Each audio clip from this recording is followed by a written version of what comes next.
Alright, we're still cruising on 410.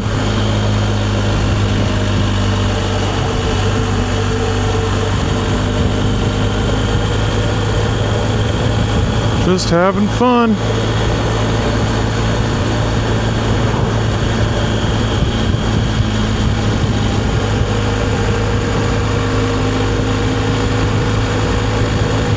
And some people ask if I ride with a group or something. I don't really like riding with a group. I might ride with one or two people, but group rides are not my thing. You always got someone who's super slow, someone who's super fast, guy who wants to break the law, got the stunters, you like doing wheelies through town, and you're like putting your hand in front of your face going, I'm not with this guy. You know? And of course in little towns you got, the fishing cops that, they see one guy in a group do it, they pull you all over, and I don't want to be associated with that, so I tend not to be associated with it. A lot of fuel here in this forest. Some of these have already burnt down, but still standing there. And as you see right there, fire danger is very high. It is 76 degrees, high wind.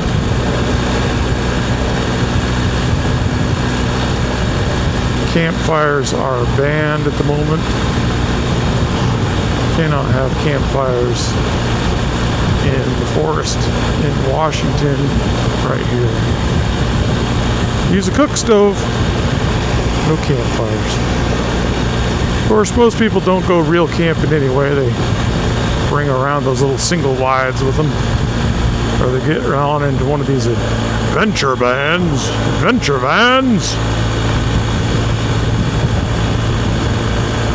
It's not what I would call camping. Camping's laying your bag out on the rocks and it's poking you in the back, and you wake up stiff and tired and sore and a little wet from either the condensation in your tent or from the dew on the ground. It's awesome. Of course, when I go camping, I tend to bring a cot. I'll probably do a video on that one day, my motorcycle camping equipment. But I tend to credit card camp myself. If I'm going on a long journey, I often bring my camping equipment. But more often than not, I break out my credit card and find a cheap room. It's after 10, 11 hours in the saddle, sometimes 12. You don't want to make a tent and lay on the ground. You want to have a nice shower and lay in a bed that, regardless of how many people have slept on it and done all kinds of unspeakable deeds between the sheets therein, it's better than sleeping on the cold, cold ground. I'll be doing enough sleeping in the cold, cold ground when I'm dead. When I have shaken off this mortal coil, when I am pushing up the daisies, when I have assumed room temperature.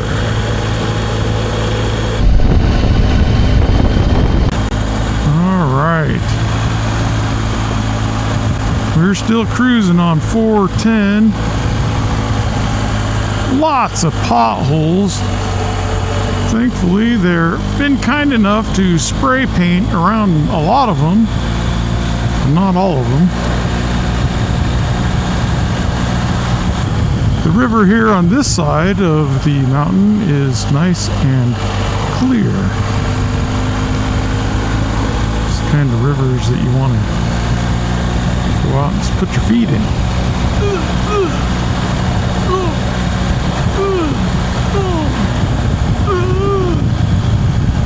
Sorry. Pothole City.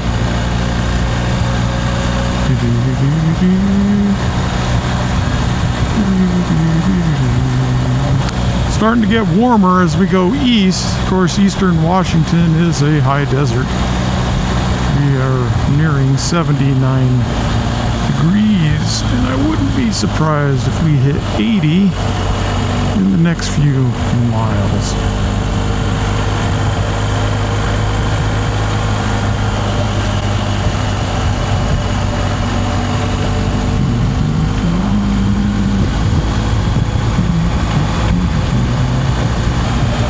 Bumping River Road. Well, it definitely is a bumpy river road. I give them that much.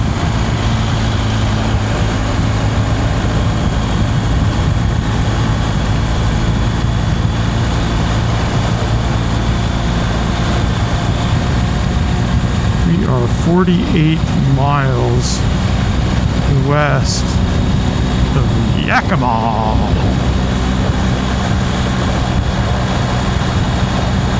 But we are not going to go to Yakima. Comes another motorcyclist. He's got his blinker on too. Why do these guys always have their blinker on? They're not passing anyone. Guess they don't have turn signal cancellation. That's your favorite way to ride, is getting stuck behind a guy pulling a 35-foot RV up the side of a mountain. You see that, you know you're going to have a good time. And there's no other way to describe it. It's just a good time.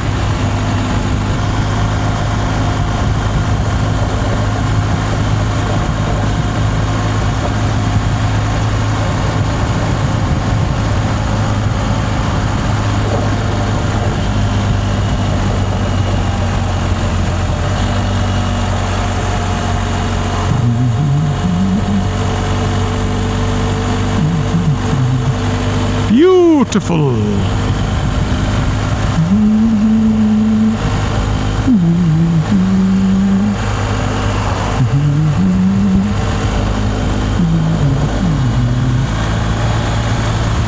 Halfway flat campground.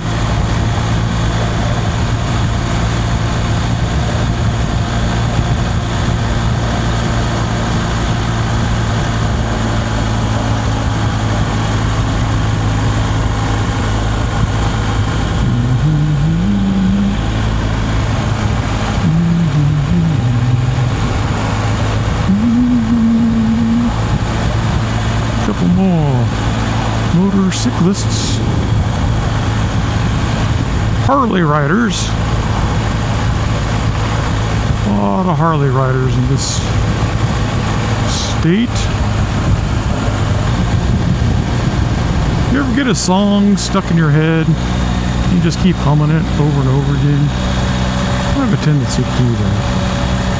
Oh, you love it when a tow truck hauling a Volkswagen does some passing on a high mountain road. Look at this. There's guys riding in the back of the truck. I haven't seen guys riding in the back of the truck for 20 years. We used to do it all the time when I was a kid, always riding in the back of the truck. We were riding in the back of the truck more often than we were riding in the front of the truck.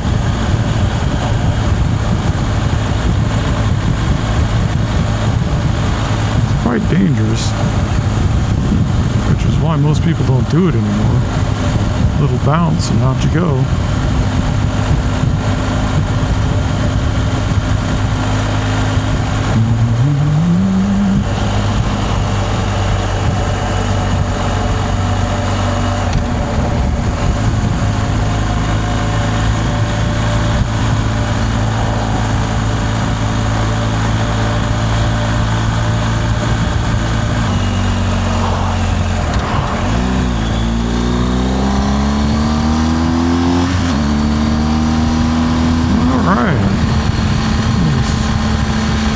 Shenanigans there.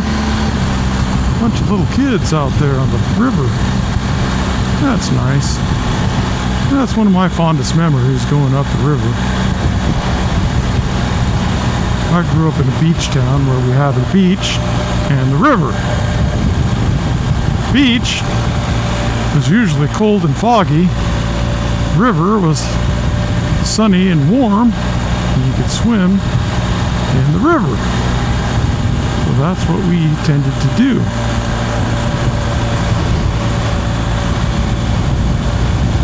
So it's good to see kids out playing in the river and making fond memories they'll cherish for their whole lives. Pick up.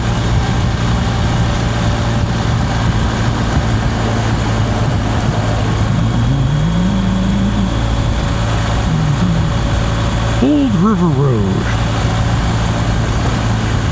compared to the new River Road, which is where? No one knows. Boulder Cave. I don't know Boulder Cave. I'll have to go up there someday.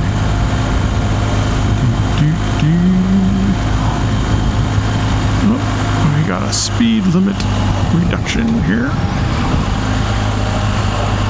Not sure why. Old log cabins.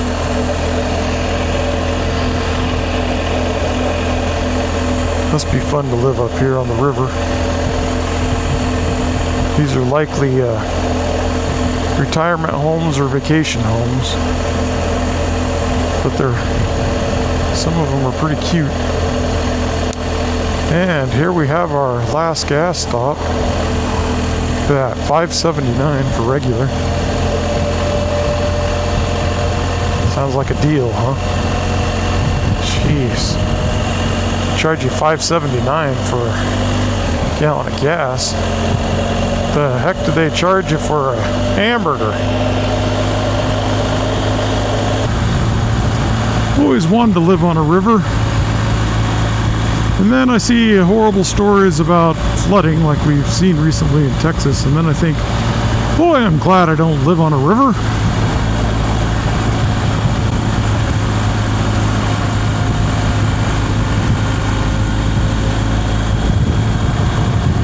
Sure is pretty though. And I bet that sound of that river running, that water cascading through the rocks, certainly puts you in a relaxed mood. Or makes you want to pee a lot. When I was growing up, all those deer crossing signs always had bullet holes in them. They don't anymore. Wonder why. I guess people are a little bit more safety conscious and pulling out their guns and shooting the road signs. We have hit 83 at this point, and there's a nice crusty dead deer over there. It was blown up like a balloon ready to pop. I certainly do not want to be the one to pop it.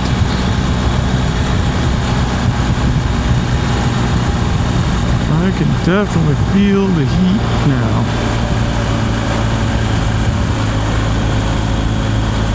Soon we're going to catch up with Highway 12. We will take that for a ways.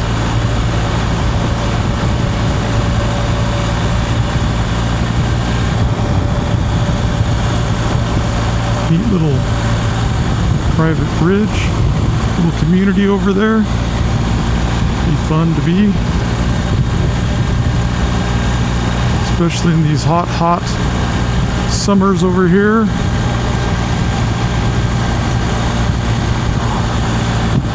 Of course, it's 85 degrees. It's not too hot, as my friend always says, you know. Gee, I sure wish I lived in Arizona where it's 20 degrees warmer.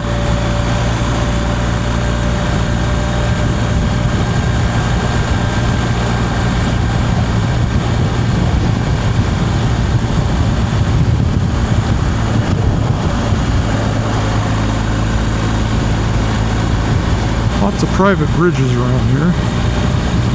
Probably don't let them build them anymore. I don't know. state's a little more concerned with building things over rivers than they used to be, say 50, 60 years ago.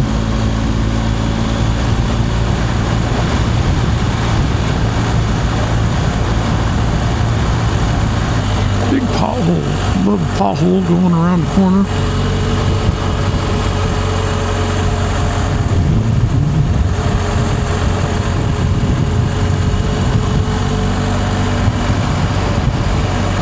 Wow, look at that. People are actually camping in tents. Don't see that every day. Of course, my family tent camps because I keep buying expensive motorcycles and don't buy RVs. Of course, I could get a ratty RV, but then you have to maintain it, and I don't have a vehicle that can tow it. And then when you do tow it, you get like 8 miles a gallon, and when gas is $5.79 a gallon, yeah, I'd rather ride a motorcycle, take a tent. Or, like I've said in the past, credit card camping, my favorite kind of camping. Alright, got a passing lane coming up, so this vehicle who's been riding me can pass. I'm not speeding, as you know, I'm just cruising along here, so I don't mind if people want to speed. Just don't ride my tail. This guy's been respectful. So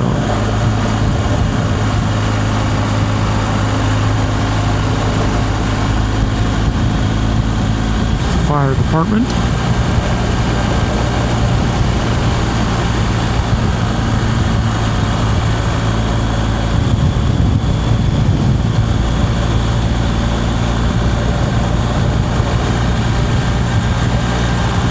That's a big, I guess it's a church.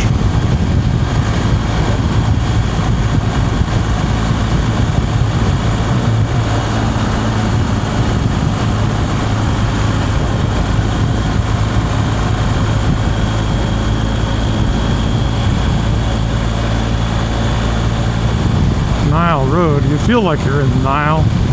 Getting warmer. Being a Pacific Northwesterner, I tend to melt about 80 degrees. 85 is barely tolerable. Once you hit 90, it's like, amen, I'm done. We'll find an air-conditioned room to sit in front of.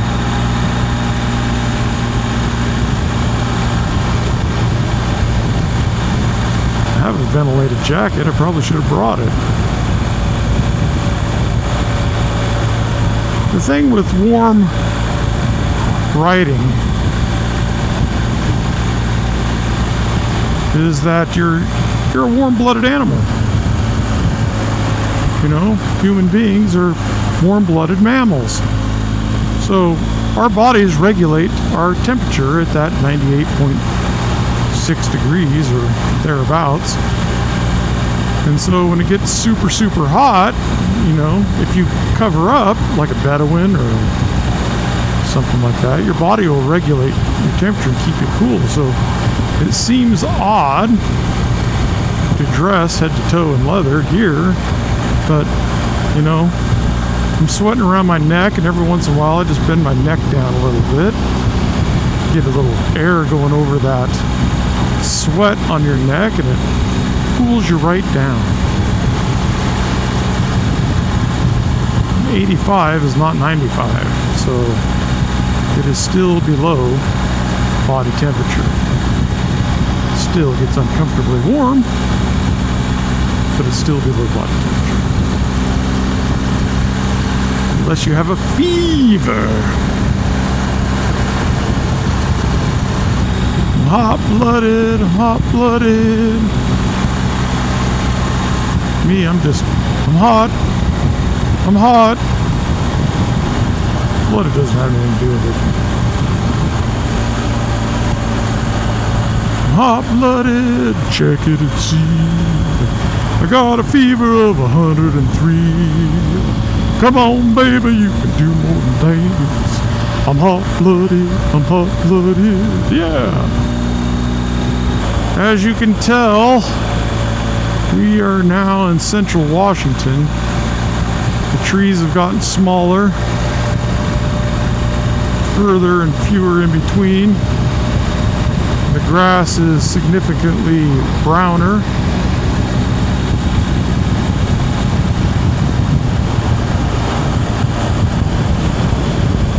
And this is what happens in most of the left coast. Washington, Oregon, California. You've got about 100 miles from the coast inland that are nice and green and valleys for the most part, and of course in Southern California you don't necessarily have that. And then you go over the mountains and this is what you get, the high desert. 88 degrees now, a little warm,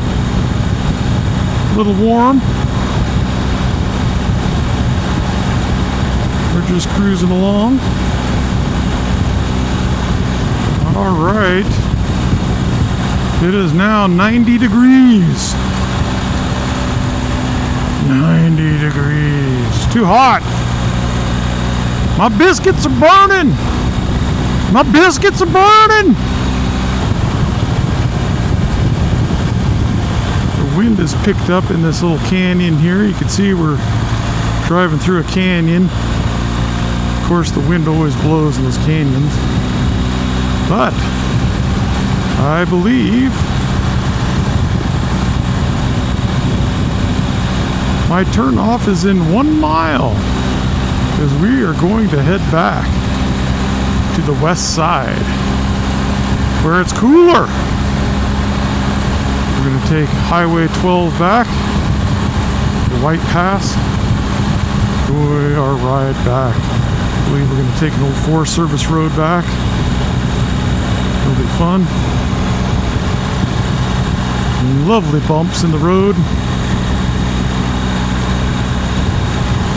And we will turn off here in a second.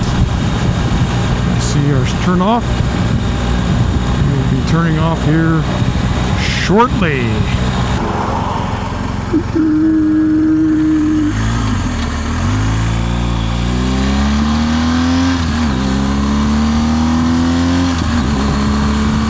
Across the Natchez River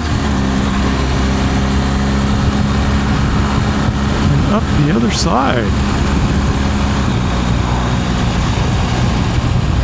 Looks like some kind of cave up there. Interesting. I wonder what's up there.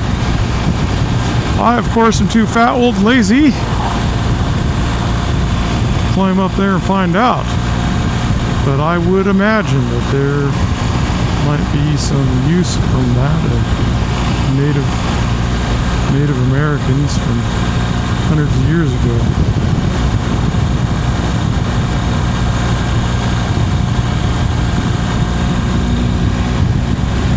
Alright, well, this is a much less steep pass, and it's a much more traveled, so not quite so many tourists, more local traffic, but we will see what we will see. Little pond there.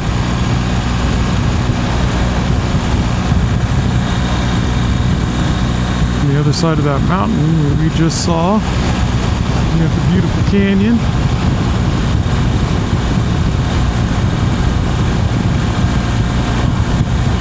Definitely tell it's as the clouds come in off the Pacific and past the Olympic Range and the Cascade Range, they dump all their rain and snow, and then we get on this side, and though we have some clouds there, you can see they are not full of water.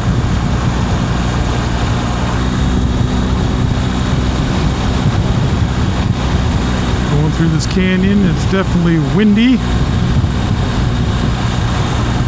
Fighting a headwind here.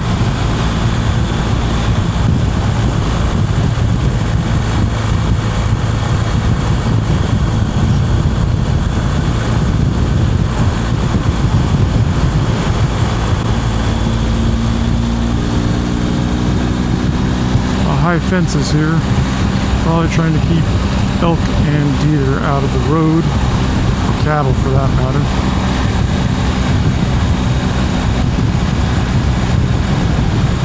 Little Quonset hut for equipment.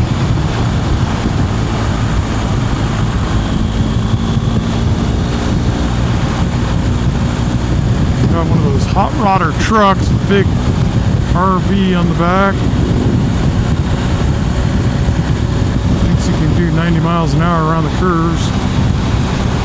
And he is riding my hiney.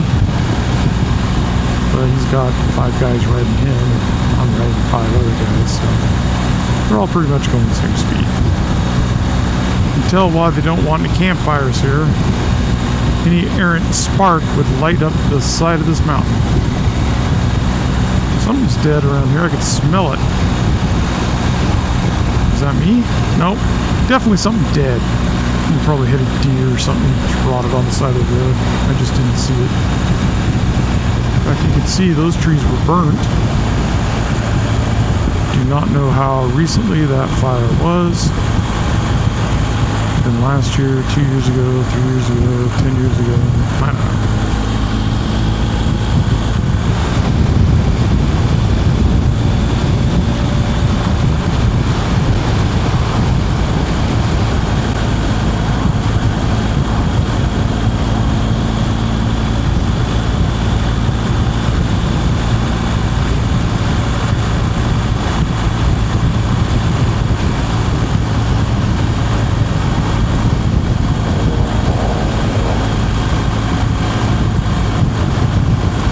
Definitely looks pretty desolate.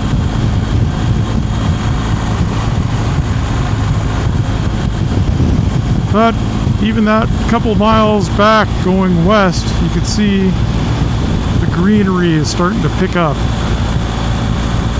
Doesn't take much to leave the desert. Ooh, it is certainly windy.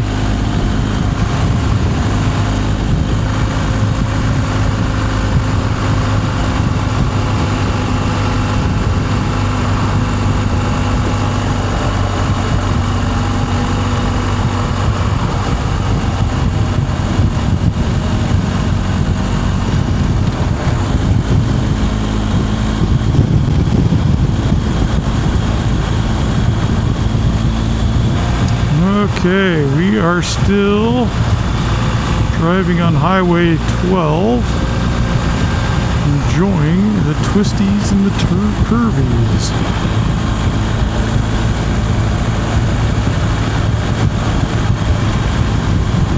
All the other tourists.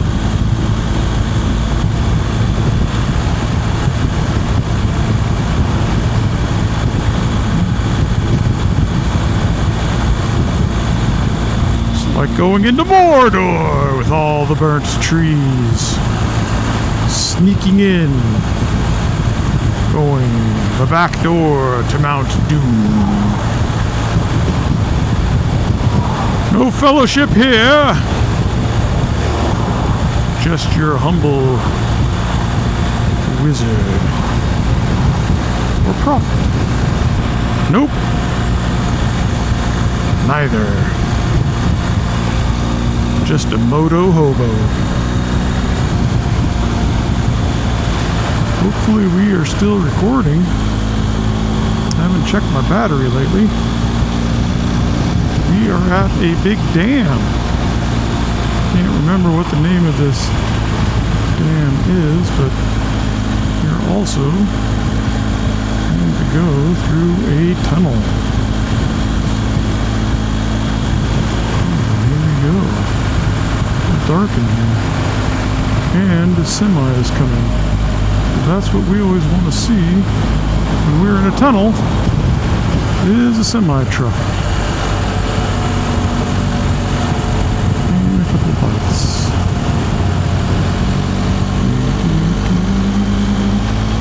And here we go. Beautiful lake. I don't know what this lake's called. But that dam's keeping it in. There you go.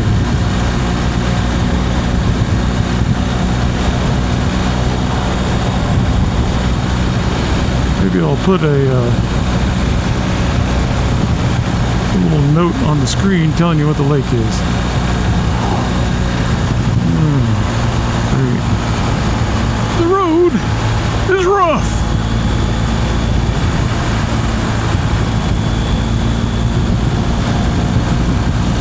It's already cooled down 9 degrees. That's what I like to see. That's what I like to feel. Continue our trek up back into the mountains.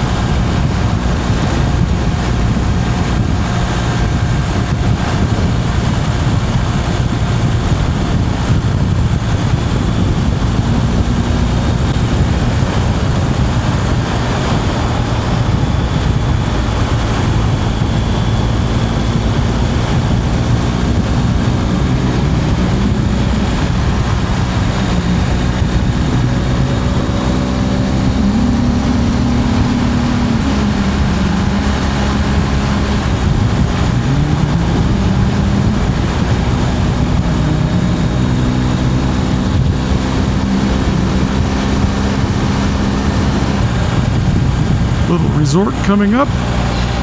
It's like Arby's, little restaurant. Cafe is open. We are not stopping. Why? Because I'm a cheapskate. No, I don't want to say I can't afford it. Just say it's not in my budget.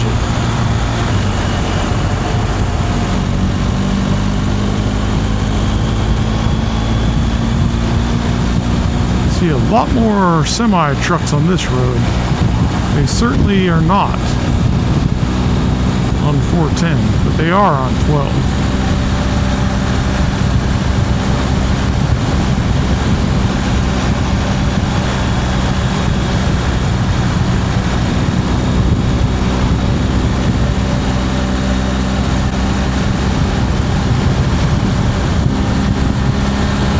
Always have these history markers or heritage markers. I don't think I've ever seen anyone stop and read one. I have, but man, they always put them on, here on the side of the road. Traffic, can't get to it. Oh yeah, that's a good place to pull over and read it.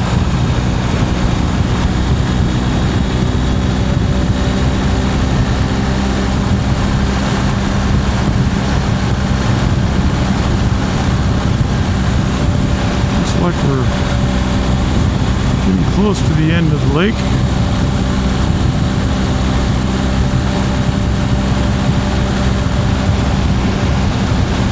There's one of our... Well, my battery died on coming down White Pass. But I'm standing here, changed the battery and at a viewpoint, and you can see Mountain Doom just peeking over the clouds. Hello, Crow.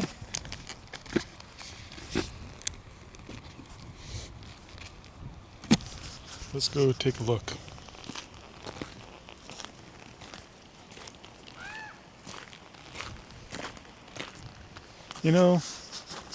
People who write things on here, they're just the worst kind of people. Just the worst kind. Pull rocks out of here. Vandalize. Come on. We don't need that kind of crap.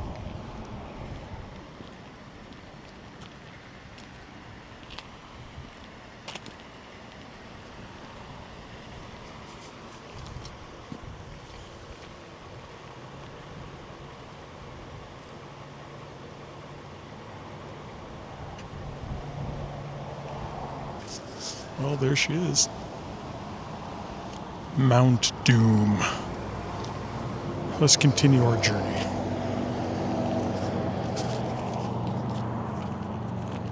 Quick note here.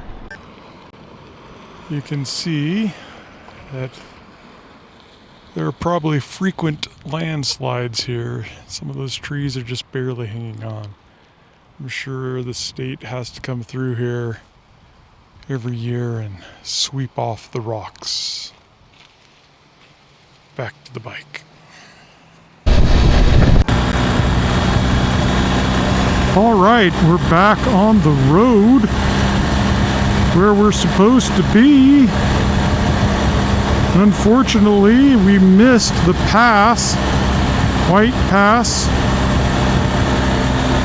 because our battery died. Again, this is my first video, so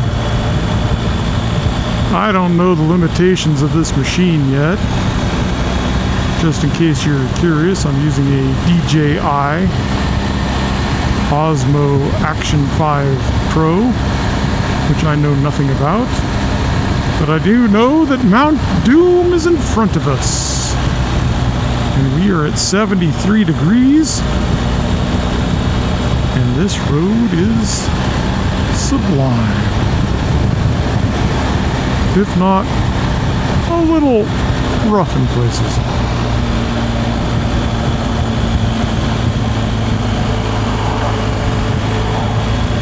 Of course, we're in a slide area, and that means these rocks can come sliding, crashing down, cascading down, if you will, into the road. There have been fatalities when that happens. Hopefully I will not be one of them. That's what you see this brick wall here on the side for, is to catch the rocks as they come down. You'll also see these giant spider webs on the sides of the walls too. I don't know if you can see that. Big chain link netting. That is to catch the rocks as they slide and hopefully peacefully deposit them at the base of the ditch. Road's a bit rough here.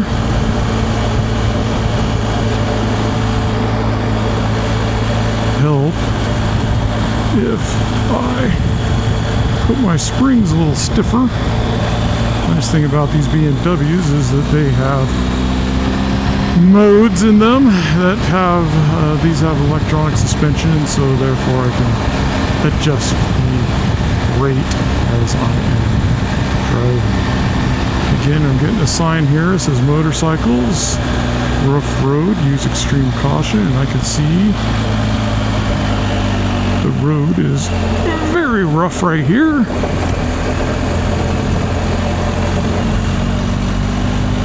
Nothing a experienced motorcycle rider couldn't handle, but I certainly wouldn't want to take it at 80 miles an hour. By keeping it in 4th gear, so I can control my braking and speed up when I want to at will. Might eat into my gas mileage a little bit, but there we go. Some nice road here. Yeah, baby. They come in and patch it every couple of years, and eventually it'll get so bad they'll have to come in and redo the whole road. But apparently that year is not today. I'd like to have the job of climbing up these cliffs to hang these fencing webbing. Not me. That looks like a younger man's job. A young man's job. I hope they got paid well. Knowing it's a government job, I'm sure they did. It's probably a contract out, so they got paid. Even better. These ridges, I don't know if you can see them or not, but they are the remnants of a volcano that apparently erupted 2.5 million years ago. And I certainly wasn't around to see that.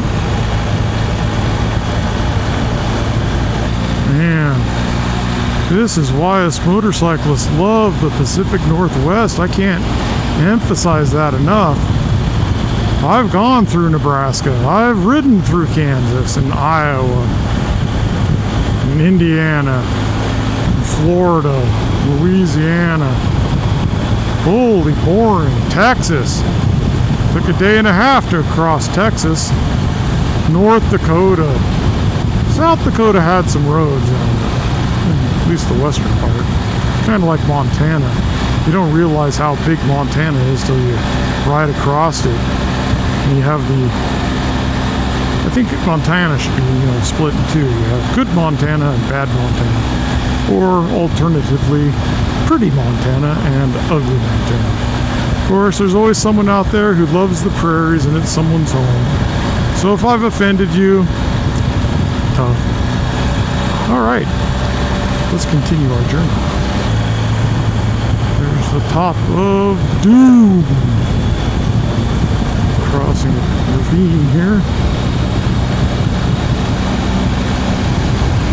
I wish they put little signs up that told you, you're crossing this ravine. It is 10,000 feet deep. It is a little windy on this ridge.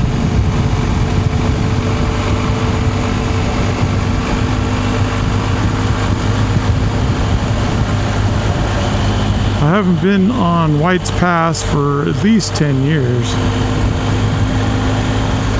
But it is an enjoyable road.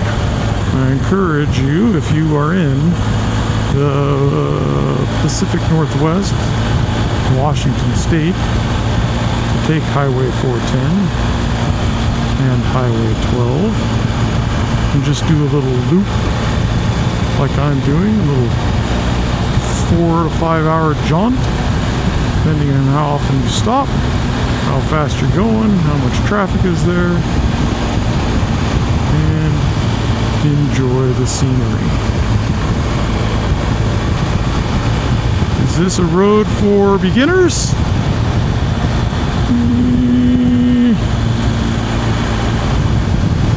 I suppose you won't be a beginner if you take it.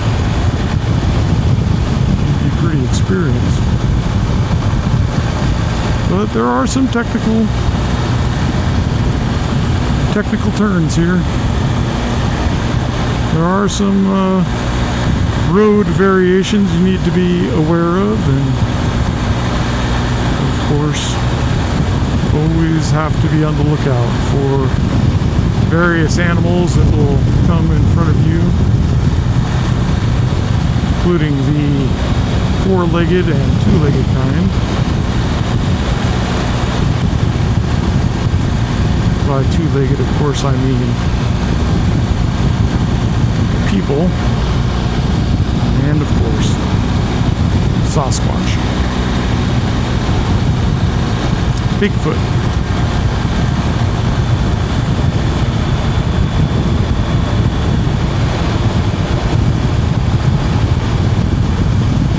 Lots of wind here. I don't even know if you guys can hear me. Certainly noisy in the helmet.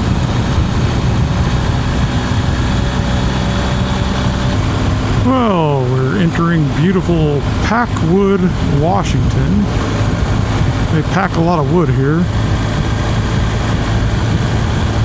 I guess. They did. Anyway. We're gonna go turn off onto a Forest Service road I've never been on. And head our way through the forest for 26 miles. And see if we can't have a little bit of an adventure.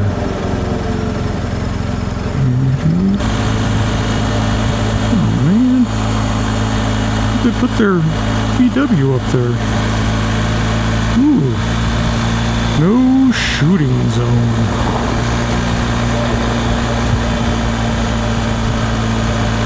It's a cool old bridge.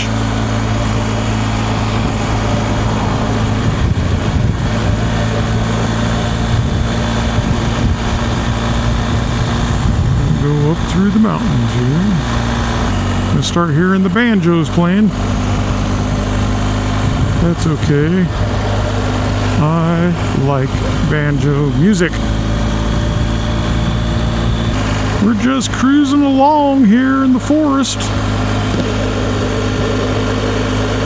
Nice and shady. The Gifford-Pinchot National Forest. This is the kind of traffic I like. No traffic.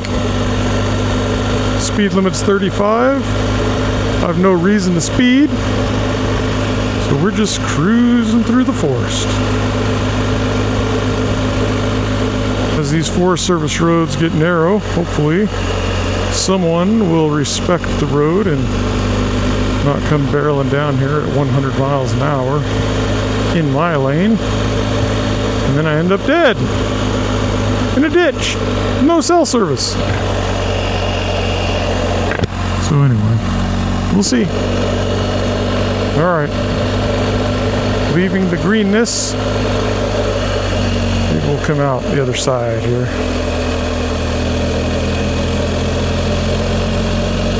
Up here, you can just pull off the side of the road and camp for 14 days, I believe, for free.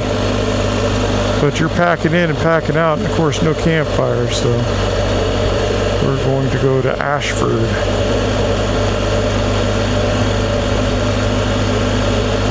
All right. There's one of our people who've been camping out here for a while. We are now on the Forest Service part. So, look at that, 2 cars, too much traffic. Oh, lots of potholes. This is why I took the GS, but look at this nice paved road. Look at all the moss on the trees. This is a very wet area. A few campers on the side of the road. Got some loose gravel, so we're gonna be cautious. Hopefully not knock over my newish bike. Lots of ferns. Always expect, it smells so good here. You can smell the pine needles. This smells like home. Well, not my home. My home smells like a big stinky dog. But, you know, when I smell this smell, this is what I think of home. Well, we're still driving through the Forest Service road. Occasionally, there's a big pothole. I hit a big one a little bit back. Thankfully, I don't think I dented my tire. I sunk down probably 6 inches. It was pretty bad. Too much traffic! Every once in a while, there's a creek that runs alongside this road, so I see a couple cars pulled over, and families and friends pulled over. They're either having picnics or they're camping, cooling down. It's a nice 72 up here. The Forest Service dude. Got a couple cars behind me. So it's not a super lonely road, but it's a fun road if you're on car or bike. Whoa, there's another one. Gotta pay attention to those things. They paint them with pink, but of course I don't see the pink till I'm right on top of it.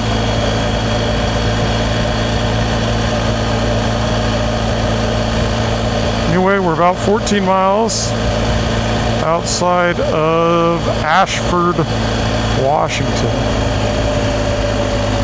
The only thing famous in Ashford is the fact that there is a place called the Ashford Mansion or the Ashford House. And it doesn't have much of a claim to fame, except that the original owner, the Ashfords, they're the ones that named the town. One of their daughters married an actor who was living with his grandma at the time in Seattle, Tacoma, somewhere around there. It's about 1914, and the Ashfords helped fund their daughter and her new husband to move to Hollywood, where he became an actor and a very famous director.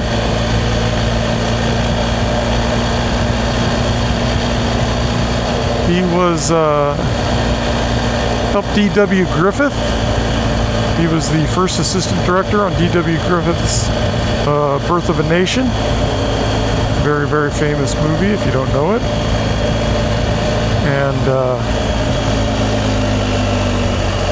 he also directed The Thin Man. I think that was in the 1930s, 32, which was nominated. He was a very famous director. So famous that I've forgotten his name. But anyway, he ended up divorcing the Ashford and remarried. But in the 40s, he got cancer and unalived himself. So, all right. Well, I'm going to continue to dodge potholes. Ooh, I have some twisties coming up. Let's see how bad they are. Next 1 mile. All right. Slip slide in the rain. That's pothole. I am not much of a dirt bike rider. So you're like, hey, why do you ride a 600-pound dirt bike?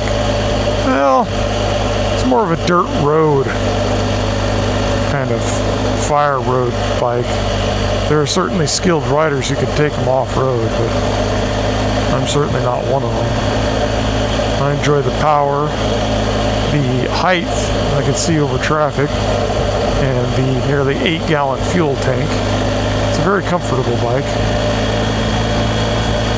Well, we're still riding through the forest on National Forest Road 52. Enjoying the ride, the coolness, 73 degrees. Speed limit is 35. I seem to be going 50. And I got the hiccups.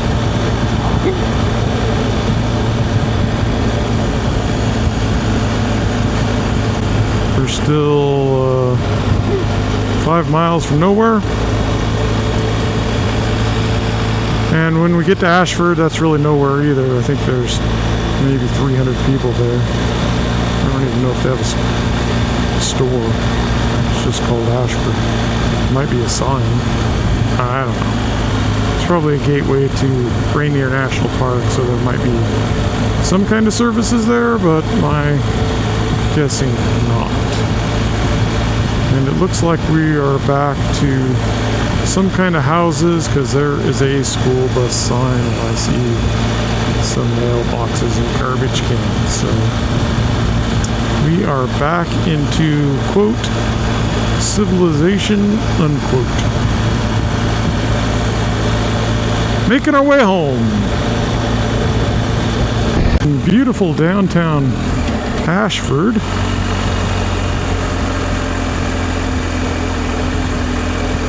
Like I said, there is not much here.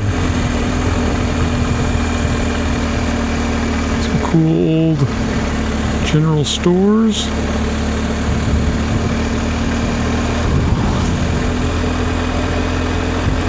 But that is it.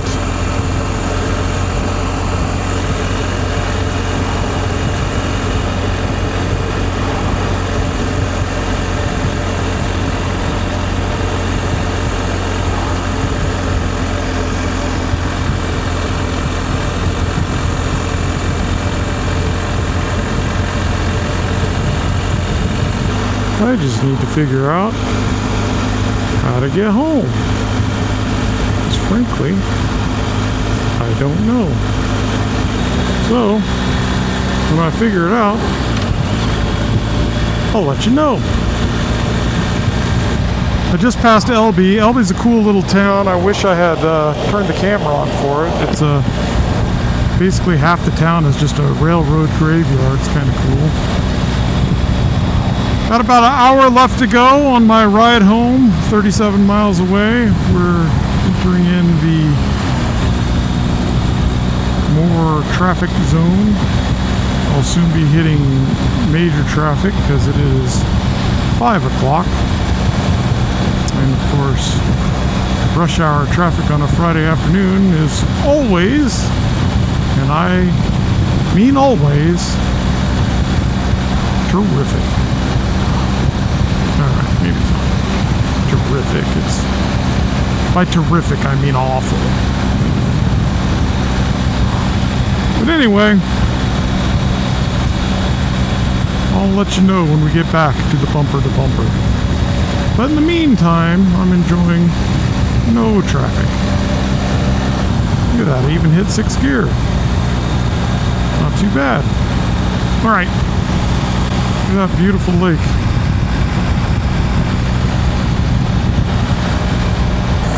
You can't see it. To my right is Mount Doom. We have come full circle around it. Quite the ride to come all the way around, but maybe we can see it just as we come across this downward hill. It's kind of in my 2 o'clock. I can see it. I don't know if you can see it. Guess I'll have to invest in a chin mount. But anyway, we will carry on. And hopefully not become carry on. Get it? Carry on. Roadkill. Anyway. We're in the little town of Eatonville.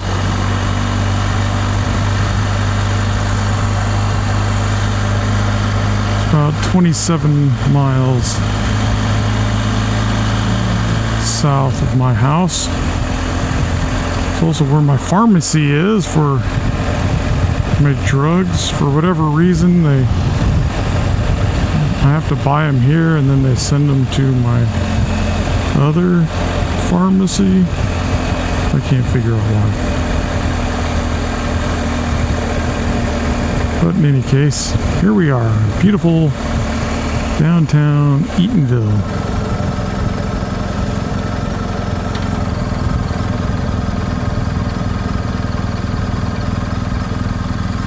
And we're back to bumper traffic. Even in a little town of, what's the population here, 3,000? Bumper to bumper. Gotta love it. It's a balmy 77 degrees. I don't come out here very often. Don't know really what's here. I don't think I've been out here for 5 or 6 years, but typical small Pacific Northwest town. Probably started from logging and mining and somehow held on despite both industries drying up. And I get the red light, but it's only a couple cars coming, so we will go ahead and go.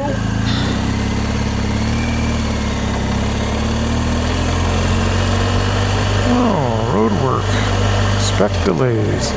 Well, that doesn't start until the 22nd. I believe today's the 18th. So there you go. Obviously, the government put some money into sprucing up the downtown area. Got newer sidewalks and some new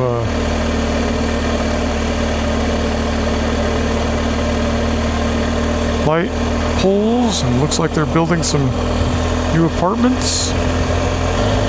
In any case, beautiful Eatonville.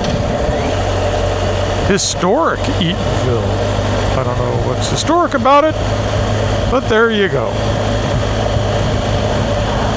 On our way home. You ever get stuck behind the minivan of life? You're cruising along and you're trying to get to where you're going, and then suddenly a minivan shows up right in front of you, just putting along, not a care in the world. Or maybe they have lots of cares, that's why they're putting along. They've got 23 screaming children there. I don't know. But I do know this. Whenever you're stuck behind some minivan that seems like you can never get home fast enough or get to your destination with any time to spare, just take a deep breath and enjoy the ride. Or pass on the double yellow. Well, my microphone died on this clip, but I'm on my way home, driving through the suburbs, a couple miles away from my house. And so as I'm driving down here, I just want to tell you, there's Mount Doom there in the middle of the screen. If you've watched this long, I just wanted to say thank you. I appreciate it. And I realize that I'm not the greatest movie maker in the world, and some of this might have been boring. So if you've stuck around to the very end, I just wanted to give my heartfelt appreciation and tell you, man, you really have a lot of time on your hands.